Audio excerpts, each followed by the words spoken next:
y empezaron a ampliar el reino también cuando recibieron el Espíritu Santo. Jesús les dijo, no se vayan de Jerusalén, no se muevan, no se aloquen, no se vayan a empezar ahí, yo quiero ganar el mundo.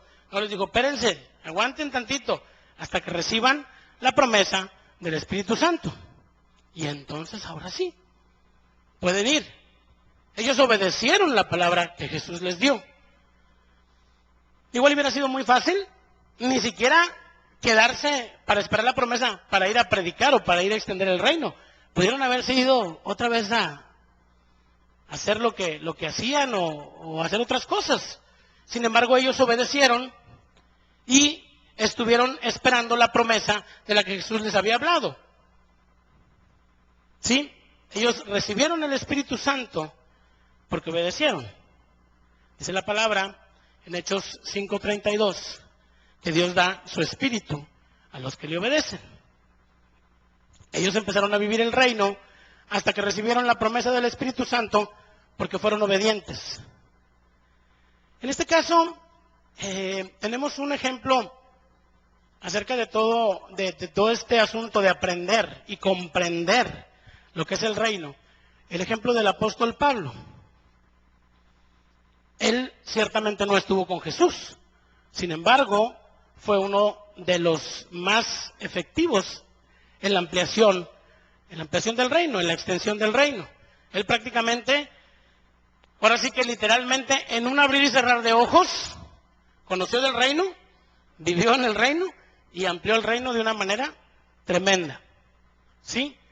En ese encuentro que tuvo con Jesús, dice que pierde la vista, y prácticamente decía, ahora sí que en un abrir y cerrar de ojos, el apóstol Pablo tuvo que aprender a vivir el reino. Y en este caso, ahorita por ejemplo en el caso de la escuela que platicamos de recibir poder y autoridad y que hablamos de las 5 doctrinas, ponemos a Pablo como ejemplo, como alguien que entendió la palabra de una manera total y completa. Él entendió que era perdonado, él entendió que tenía una nueva naturaleza, él entendió que era justo, que había recibido justicia de parte de Dios, y él entendió que tenía poder y autoridad para vivir en el reino y para ampliar el reino. En este caso nosotros tenemos que estar aprendiendo constantemente acerca de lo que es el reino de Dios. Hoy, por cierto, se me olvidó la declaración, pero decimos, nunca se apartará de mi boca este libro de la ley, sino antes meditaré en él para guardar y hacer conforme a todo lo que en él está escrito, porque entonces haré prosperar mi camino y todo me saldrá bien. Tengo que aprender del reino a través de su palabra. Tengo que aprender del reino a través de la escuela de siervos. Y aquí meto el gol. Inscríbanse, por favor. Me pusieron una meta muy alta para la escuela de siervos. Tengo que tener muchos inscritos, así que vuélvanse a inscribir, y los que ya se inscribieron, vuélvanse a inscribir. Tenemos que aprender del reino. Es una muy buena manera de aprender del reino de Dios. Y obviamente, a través de la palabra que recibimos aquí, los jueves y los domingos. ¿Sí? Tenemos que aprender del reino para poder vivirlo y para poder ampliarlo. Dicen Romanos 14:17, que el reino de Dios es justicia, paz y gozo en el Espíritu Santo. ¿Sí?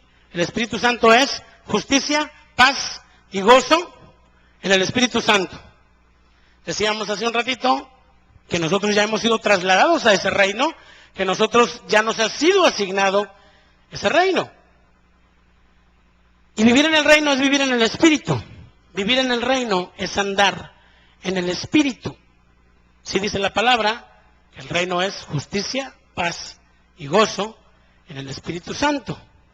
Entonces, podemos concluir que vivir en el reino es vivir en el Espíritu, es andar en el Espíritu. Y Gálatas 5, en ese libro nos da un panorama muy amplio. Ya vimos aprender el reino. Ahora Gálatas nos da un panorama muy amplio de lo que es vivir el reino. Y dice precisamente Gálatas 5 que tenemos que andar en el Espíritu. Dice, andad en el Espíritu y no satisfagáis los deseos de la carne. Eso es vivir en el reino. Andar en el Espíritu y no satisfacer las obras o los deseos de la carne. Pero también habla en Gálatas que vivir en el reino, vivir en el Espíritu, es precisamente manifestar y mostrar los frutos del Espíritu Santo en nosotros. ¿Cuántos se saben esos frutos? Amor, gozo, paz, tolerancia, benignidad, bondad, fe, mansedumbre y templanza. Contra tales cosas no hay ley. Habla de que vivir en el Espíritu, vivir en el reino, entonces, es poder mostrar esos frutos. También habla de que vivir el reino es restaurar al caído. Dice, si alguno es sorprendido en alguna falta, vamos a hablarle al primero que se me ocurra para decirle, ¿sabes qué pasó? Y empezamos a hacerlo. Dice la palabra, si alguno es sorprendido en alguna falta, ustedes que son espirituales, restáurenlo. Restáurenlo. ¿Qué pasa cuando sabemos de alguna situación de ese tipo entre nosotros?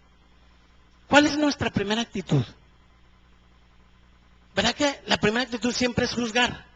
Aunque decimos que nosotros no somos quien para juzgar, que el único que juzga es Dios. Pero la primera reacción inmediata de cualquiera de nosotros, tal vez, no estoy diciendo que sí sea, es juzgar. Dice la palabra, restáuralo. Vivir en el reino es restaurar al caído. ¿Sí? Es volverlo hacia Dios. Es decirle que se arrepienta, que vuelva a Dios, que dé un giro, que viva también en el reino como nosotros. Gálatas 5 también nos sigue hablando acerca de que vivir el reino es sobrellevar las cargas los unos de los otros. Eso es vivir el reino. Eso es vivir en el reino de Dios, sobrellevar las cargas los unos de los otros. Y también habla de que vivir el reino, vivir en el Espíritu, andar en el Espíritu, dice que es cuando hacemos el bien a todos. Haciendo el bien a todos. ¿Sí? Por ahí dice un dicho, haz el bien sin mirar a quién. Pero aquí esta palabra nos dice, haciendo el bien a todos, y dice, mayormente a los de la fe. Mayormente a los hijos de Dios. Eso es vivir el reino. Eso es vivir en el reino. Hacer el bien a todos. Vivir en fe. Vivir en fe. Es vivir en el reino de Dios. Es vivir el reino. Hemos estado hablando mucho acerca de la fe. Fe galardonada. Fe premiada. Fe reconocida. Vivir en el reino es vivir en fe. Los que viven en el reino, los que vivimos en el reino, creemos sin ver. Sí, porque dice la palabra que la fe es la esperanza de lo que no se ve, la certeza de lo que no se ve. Yo puedo creer sin necesidad de ver, porque yo creo, no porque vea, sino yo creo para haber cumplido mis sueños. Sí, para haber cumplido mis sueños. Vivir en fe es vivir en el reino. Vivir en fe es vivir el reino de Dios. Y decía, tenemos que vivir en base a lo que hemos aprendido, en base a este manual. Decimos que es un manual, ¿verdad? Decimos que es nuestro manual de vida. Si todos los aparatos que compramos, la gran mayoría, vienen siempre con un manual. Me acuerdo hace mucho que predicó el pastor acá, cuando estábamos todavía adentro, acerca de esto, ¿qué es lo primero que hacemos cuando abrimos un aparato? El manual y lo aventamos. Y ahí está la tele, ya la pusimos. Ahora de plasma, ¿verdad? La tele es de plasma y 3D y super LED ultra delgada y no sé qué tanto. Y ahí estamos batallando para entenderle a la televisión.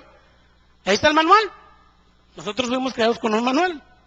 Y tenemos que vivir, para vivir en el reino tenemos que vivir en base a este manual. Vivir en la palabra, vivir de acuerdo a la palabra, es vivir el reino, es vivir en el reino de Dios. Esa palabra, y no solamente, pues no basta con conocerla, no basta con saberla, tenemos que vivirla. Los escribas y los fariseos sabían demasiado, ¿verdad que sí?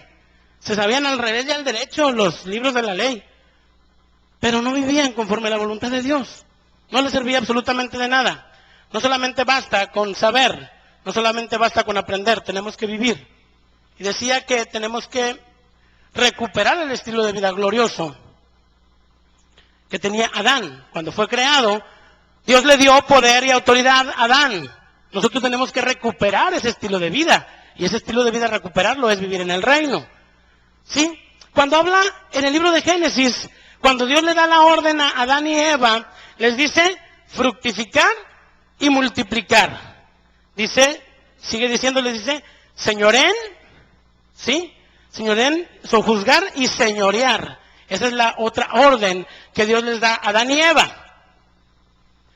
Pero después de que viene todo el asunto de la corrupción, de que el pueblo se pierde por completo, entonces viene el diluvio. Bueno, antes Noé construye el arca, viene el diluvio, pasa el diluvio, se queda solamente Noé con su familia, y luego Dios vuelve ahora a hablar con el hombre, en este caso Noé, y le dice fructificar y multiplicar la tierra. Pero ya no les dice que se juzguen y señoreen, porque ellos ya habían perdido la autoridad y el poder. Ya se lo habían entregado a Satanás. Adán y Eva le habían entregado el poder a Satanás y la autoridad. Entonces ahora nosotros hemos sido llamados a recuperar esa vida gloriosa, tomando la decisión de la que nos habla Deuteronomio, que tenemos que escoger entre la maldición y la bendición. Es importante que podamos vivir realmente ese estilo de vida glorioso. Decía hace rato lo de la palabra de Joel, de la restauración y de la abundancia. Hablaba del Salmo 126, cuando dice que nuestra boca va a ser henchida de risa y de alabanza, y que la gente lo tiene que ver. Es importante que la gente lo vea. Es importante que la gente lo vea. Es importante que la gente pueda ver que el sacrificio de Jesús dio resultado en nosotros.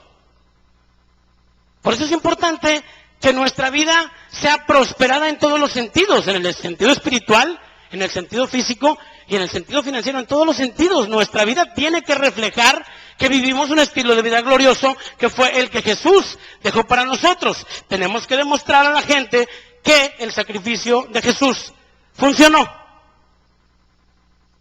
y que estamos viviendo en el reino y que el reino es aquí y es ahora. Tenemos que demostrarlo. Dice la palabra que somos reyes y sacerdotes. Voltea con el que está ahí al lado. Trae la túnica, trae la corona. Trae corona, trae túnica. Yo sí traigo túnica. Dice que mi tío siempre trae bata negra. Me estaba acordando hoy en la mañana. Siempre trae bata negra, dice. Traes bata, traes sotana, traes corona. ¿Pero eres rey y sacerdote? ¿Somos reyes y sacerdotes? ¿Sí? ¿Sabes cuál es la bronca? Que no nos la creemos. Esa es la palabra que hemos sido llamados reyes y sacerdotes. Y dice que vamos a reinar para siempre sobre la tierra. Y no es allá, es ahorita. Desde ahorita, decía, desde ahorita empieza la eternidad. No es allá en el cielo. Bueno, sí es también allá, pero ya empezó. Somos reyes y sacerdotes, la bronca es que no nos la creemos. Me acuerdo cuando vino el apóstol Alberto Gloria, y ya después de aquí de la reunión nos fuimos a cenar con él. Y él me decía, bueno, es que tú estás viviendo como un rey. Hay prosperidad, hay recursos, estás apoyando un ministerio, estás apoyando al sacerdote. En este caso él decía, tú eres un rey y él es un sacerdote, hablando de mi hermano. Sí. Y yo decía, pues bueno, pues está bien, pues es cierto. Si él dice, pues está bien. Pero esa es la bronca, que no nos la creemos. Y hemos sido llamados a vivir en el reino. Y nosotros también hemos sido llamados a ser reyes y sacerdotes en ese reino, ejerciendo poder y autoridad. Porque el poder y la autoridad nos ha sido dada. Hemos sido llamados a ejercer ese poder y esa autoridad. Tenemos que vivir en un estilo de vida